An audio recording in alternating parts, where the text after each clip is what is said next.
Bienvenue pour cette exploration. Aujourd'hui, on se penche sur une machine à café en particulier, la Bosch Tassimo Finesse, la version Friendly.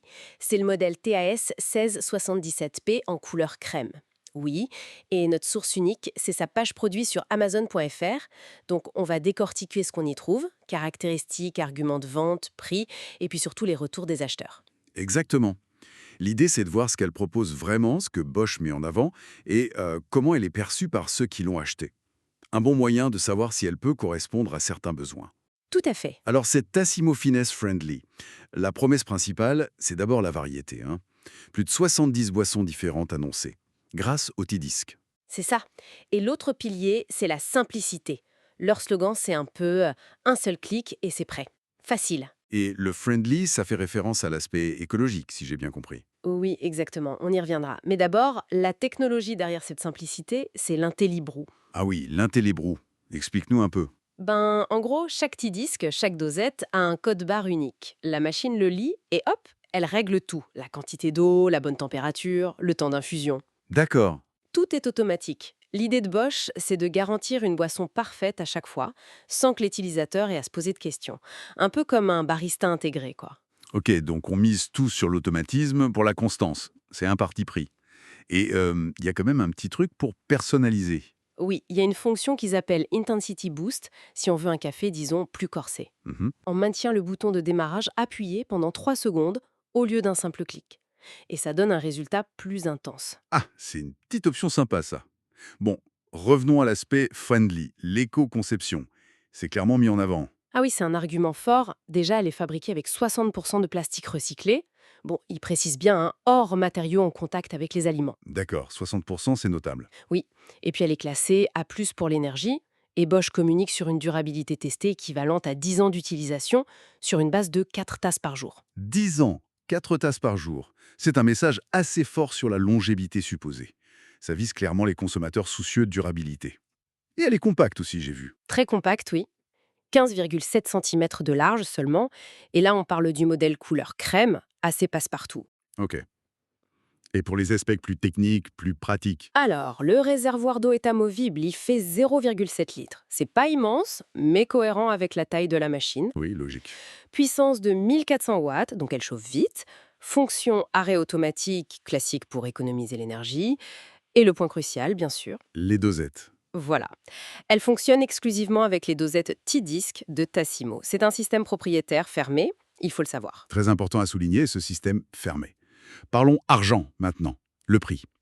Alors, au moment où on a regardé la page, elle était affichée neuve à 43,58 €. Il y avait aussi une option comme neuf via Amazon Seconde Main à 31,03 €. Ah oui, une différence non négligeable. Oui, Vendu et expédié par Amazon dans les deux cas, avec les garanties habituelles, hein.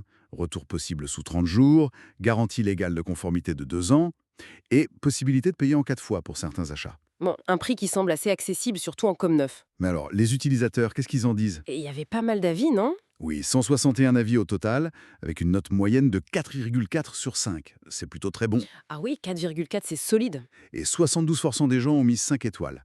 Les points positifs qui reviennent le plus souvent, c'est sans surprise la facilité d'utilisation, ce fameux un clic, le design, la compacité, la couleur. Beaucoup trouvent le café bon et bien chaud. Et l'option Intensity Boost, elle est mentionnée? Oui, elle est souvent citée comme un plus appréciable. Certains commentaires mentionnent aussi être passé de Senso à Tassimo et être satisfait du changement. Donc une majorité de retours positifs. Mais il y a sûrement des critiques aussi. Bien sûr. Il y a quelques points négatifs. Un avis signale une panne survenue après seulement 2 mois. Et la personne critique l'accès au SAV. Apparemment, le centre technique était loin de chez elle. Hmm. Une panne précoce et un problème de SAV. C'est un cas isolé d'après les retours, mais bon, à savoir. Voilà. Et un autre avis mentionne que le goût du café Carte Loire, qui est une des marques disponibles en T-Disc, est moins bon selon cette personne que celui d'une marque concurrente comme Dolce Gusto. Là, on est dans le subjectif pur, le goût. Exactement. C'est très personnel. Donc, globalement, ça reste très positif malgré ces quelques remarques. Et sa position sur le marché, elle se situe comment? Elle était classée 8e meilleure vente dans la catégorie cafetière à dosette sur Amazon France. C'est un bon classement. Et un autre point intéressant, Bosch annonce une disponibilité des pièces détachées pendant 10 ans. Ah, ça renforce l'argument de durabilité et de réparabilité, ça. Tout à fait. Ok, donc si on résume, on a une machine Tassimo, système A 2 Z donc, qui se veut simple, polyvalente avec sa gamme de boissons, une petite option de personnalisation avec l'Intensity Boost et un positionnement écolo affirmé. C'est ça. Avec des retours utilisateurs majoritairement très positifs, même s'il y a eu cette alerte isolée sur un potentiel souci de CAV. Parfait, merci pour cette analyse. Et ça ouvre une question un peu plus large, peut-être pour conclure. Ce système Tassimo, basé sur les T-Disques avec code barre, c'est pratique, ça offre plein de choix. Oui, mais comment cette commodité d'un système fermé, finalement, se positionne face au coût réel par tasse et face à l'impact environnemental global comparé à d'autres méthodes, le café filtre, le grain, même d'autres systèmes de capsules. C'est sans doute la réflexion de fond à avoir au-delà des caractéristiques techniques de la machine elle-même. Très bonne question, pour terminer. La balance entre la commodité, le coût, à l'usage et l'impact. À méditer.